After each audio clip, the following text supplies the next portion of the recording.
Hey all, today's video is about azimuth. Uh, to correctly adjust your azimuth on your 8-track tape player, you'll need a test tape and a dual trace oscilloscope. Uh, this test tape will also do head height, but you can do head height without an oscilloscope. You can just listen to the output, take a blank a track, and go and just adjust for the lowest output, or take an active track and adjust for the highest output. But azimuth, you really have to have an oscilloscope.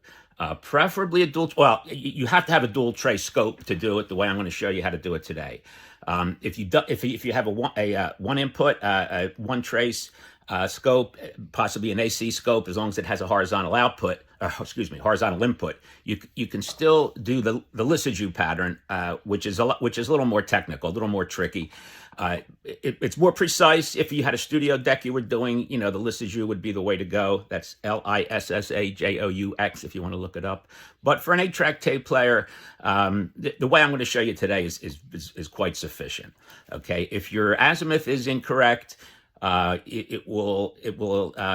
player may not be able to reproduce the high frequencies correctly, and you'll certainly get more crosstalk, and will make the head height adjustment kind of difficult to do because the head's crooked and it needs to be perfectly straight. And that's what azimuth is going to do for you. So on this test tape, there's a 1 kilohertz signal on track 1, and it's also going to be shown on track 5 when you're hooked up to the front and to the left front and right front channels of the 8-track. That's what the scope is connected to. When you do this, you make sure you have the right screw on the 8-track player.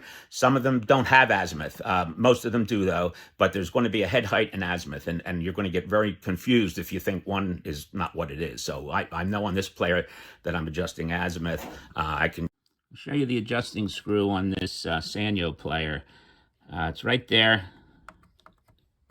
And you get your screwdriver on that screw, and you just turn that to set the azimuth adjustment. This is a Sanyo player I've been working on. It's pretty cool. It's got a AM, FM, 8-track, and cassette. Does record cassettes.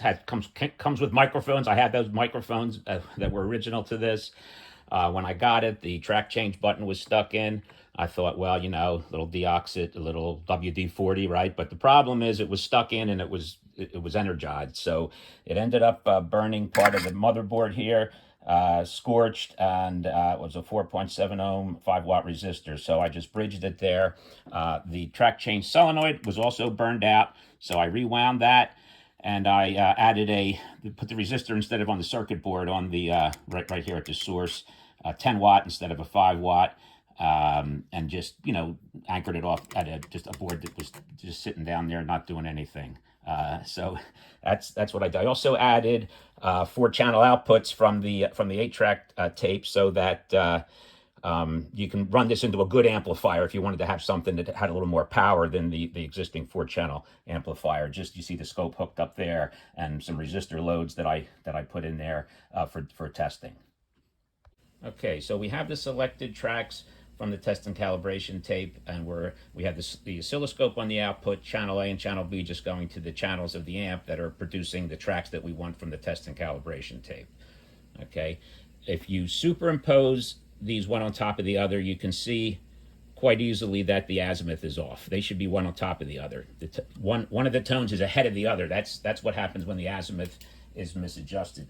So if we come over to the azimuth adjustment on the tape deck, and what we'll do is just change that azimuth. You do want to make sure your head height is correct before you start the azimuth adjustment.